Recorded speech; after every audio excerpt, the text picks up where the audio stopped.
What you're about to hear will make one thing painfully clear. In America, the truth isn't hidden in the shadows. It's hidden in the silence of the people who benefit from keeping you distracted, exhausted, and politically numb. And when a viral clip claims to expose a list of unnamed elites tied to Jeffrey Epstein, but somehow never gives the public anything solid, that silence becomes the story. Sir. And so have you reviewed those 302 documents where the victims name the people who victimized them?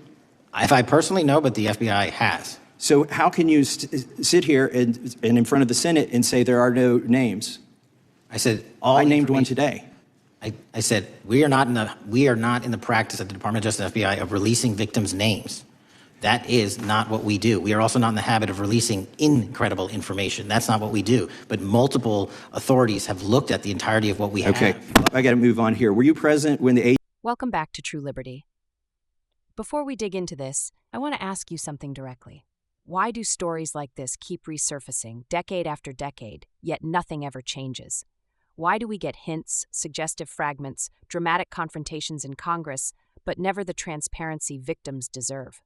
If you're tired of political theater masquerading as accountability, subscribe right now. Because here, we talk about power honestly, not theatrically. Without objection. The gentleman from Kentucky is recognized for 5 minutes. Thank you, Mr. Chairman. Director Patel, I watched some of your Senate hearing yesterday when Senator Kennedy asked you, you've seen most of the files, who, if anyone, did Epstein traffic these women to besides himself? You replied, according to the transcript, there is no credible information that he trafficked them to anyone else. You also said somewhere in the hearing and here today that the problem is that the case files are constrained by limited search warrants from 2006 to 2007 and that the non-prosecution agreement hamstrung future investigations. Those constraints only apply to the Southern District of Florida. They do not apply to Southern District of New York, the location of the 2019 sex trafficking indictment, which produced many things, including a series of FD 302 documents. According to victims who cooperated with the FBI in that investigation, these documents in FBI possession, your possession, detail at least 20 men, including Mr. Jess Staley, CEO of Barclays Bank, who Jeffrey Epstein trafficked victims to, victims including minors such as Virginia Roberts, you free? May she rest in peace. That list also includes at least 19 other individuals, one Hollywood producer worth a few $100 million, one royal prince, one high-profile individual in the music industry, one very prominent banker, one high-profile government official, one high-profile former politician, one owner of a car company in Italy, one rock star, one magician, at least 6 billionaires, including a billionaire from Canada. We know these people exist in the FBI files, the files that you control. I don't know exactly who they are, but the FBI does. Have you launched any investigations into any of these people, and have you seen these 302 documents? Sir, I have asked my FBI agents to review the entirety of the Epstein files and bring forth any credible information, and we're working with Congress not only to divulge that information and produce it to you, but any investigations that arise from any credible investigation will be brought. There have been no new materials brought to me launching a new indictment. So is the loophole here, or is it your assertion that these victims aren't credible, that the 302s maybe didn't produce credible statements that rise to a probable cause?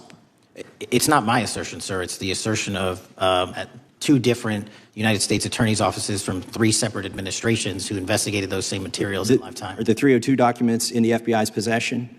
They reviewed all that, yes, sir. And so have you reviewed those 302 documents where the victims name the people who victimized them? If I personally know, but the FBI has. So how can you sit here and in front of the Senate and say there are no names? I said I named one today. I said we are not in the practice at the Department of Justice FBI of releasing victims' names.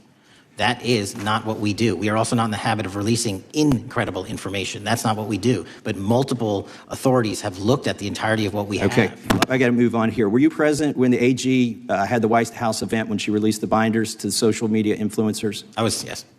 So if you're willing to meet with social media influencers who stood to benefit from the sensational and sad stories of these victims, will you meet with the victims as well? The FBI will meet with anyone who has new information. Will you personally meet with them? The FBI and the professionals who are handling the cases will. Were you instructed that it was important to release the documents to the Oversight Committee on the day of my introduction of the discharge petition to release these files? I don't know what day that was, so no. Well, they were released that day, and there were victims' names who weren't redacted because they were in such a rush, and the victims are not happy about that. Have you investigated any of the CIA connections? Have you seen the CIA file on Jeffrey Epstein? And if you wanted to see it, would they show it to you? Well, I can speak for the FBI, and that's presuming there's a CIA case file, and I've reviewed everything that the interagency, not I, the FBI, that was provided to us. Would you be willing to look at the CIA file on Jeffrey Epstein? If there is such a file, and if it has not already been turned over to the FBI will look at any new investigative leads. Have you made any progress on the pipe bomb investigation January 6th, and have you made any progress on the motive of the Las Vegas shooter? As to the first, it's an ongoing investigation, and we have made progress. As to the second, sir, I'll have to get back to you. All right, thank you. I yield back. Chairman, I have a unanimous. The video we're reacting to today is dramatic, fiery, emotionally explosive, and loaded with insinuations. A congressman pushing an FBI director, a list of alleged powerful men, intelligence agencies lurking in the background like a Cold War novel.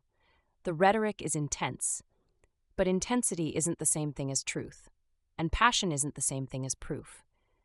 Let's rehook this, because while the right often uses Epstein as a cultural weapon, the left has long had a deeper critique about the system that allowed Epstein to exist in the first place.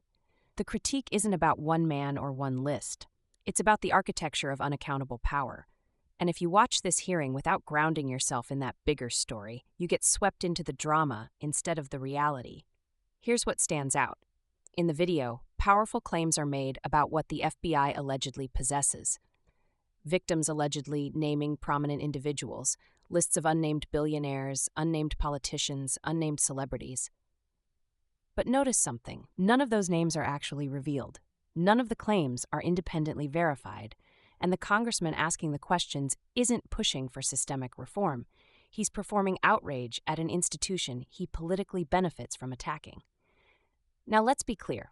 The Epstein case is one of the most glaring examples of institutional failure in modern American history. It exposed how wealth, influence, and intelligence agencies can bend the justice system into incomprehensible shapes. Epstein was protected for years, and that should terrify anyone who believes in equal justice. But this video isn't confronting that structural rot. Instead, it uses implication and suggestion as a political tool rather than a path to real accountability. That is the contradiction at the center of this entire clip. Power is being critiqued not to dismantle it, but to redirect control from one faction of elites to another. There is no plan for justice here. No call for transparency laws, victim-centered policy reforms, or dismantling the billionaire-class immunity that allowed Epstein to operate. It's spectacle, not solution. And that is where a liberal critique goes deeper. Because if you want to talk about Epstein, you have to talk about the system that manufactures Epsteins. You have to talk about deregulation, the erosion of judicial oversight, the power of private wealth, and the quiet deals between intelligence agencies and hyper-elite networks. You have to talk about how inequality creates a world where accountability becomes optional for the wealthy and non-existent for victims. The hearing in the video ignores that entirely. Instead, it leans into insinuation, shadowy elites, secret files, unnamed billionaires. It's designed to inflame, not inform. It treats viewers like an audience to a mystery thriller, rather than citizens who deserve actual truth. And here's the part that hits hardest. The victims deserve better than this. Better than partisan theatrics. Better than lists waved around without evidence.